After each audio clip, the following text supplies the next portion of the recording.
அன்பான ஈமானிய உறவுகளே, அல்லாஹ்வுடைய நல்லடியார்களே, வெள்ளிக்கிழமை தினங்களில் மஸ்ஜிதுகளை நிரப்புகின்ற வாலிபர்களுக்கு சொல்லுகிறேன், படைத்தவன் ரப்பு அல்லாஹ் என்னையும் உங்களையும் ஆரோக்கியமாக வாழ வைத்திருக்கிறானா, அவனுக்கு நன்றி செலுத்துவதற்காக வேண்டி சுபகுடை நேரத்தில் தொழுவுங்கள் சகோதரர்களே. எம்மில் அதிகமான இளைஞர்கள் அந்த தொழுகையை விட்டும் தூரமானவர்களாகவே காணப்படுகின்றார்கள். அன்பான ஈமானிய உறவுகளே, அல்லாஹ்வுடைய நல்லடியார்களே, ஏன் தோழர்களே இளமை நாசமாக்கப்பட வேண்டும்? மனிதர்களில் அல்லாஹ்வுக்கு மனிதர்களை பிடித்த படித்தரங்களில் அல்லாஹ்வுக்கு பிடித்த படித்தரம் என்ன?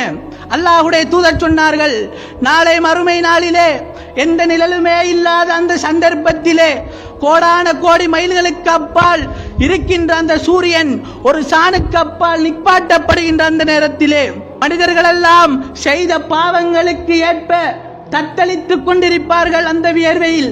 அந்த நேரத்தில் அல்லாஹ் ரப்புல் ஆலமீன் 7 கூட்டத்தாருக்கு நிழலளிப்பான் என்று சொன்ன ரசூலுல்லாஹ் இரண்டாவதாக எந்த கூட்டத்தை குறிப்பிட்டார்கள் தெரியுமா? ஷாபுன் நஷா ஃபீ இபாதத்தில்லாஹ், தன்னுடைய ரப்புக்கு வழிபடுவதிலே, தன்னுடைய ரப்புக்கு கட்டுப்படுவதிலே தன்னுடைய வாலிப பருவத்தை கழித்த வாலிபன் என்று சொன்னார்கள். அன்பான ஈமானிய உறவுகளே, அல்லாஹ்வுடைய நல்லடியார்களே, எனக்கும் உங்களுக்கும் வாலிபனாக வாழ்கின்ற ஒரு வாழ்வு எங்களுக்கு கிடைத்திருக்கின்றது. எம்மை போன்ற அதிகமான வாலிபர்கள் அந்த பாக்கியம் இல்லாமல் மரணித்து விட்டார்கள்.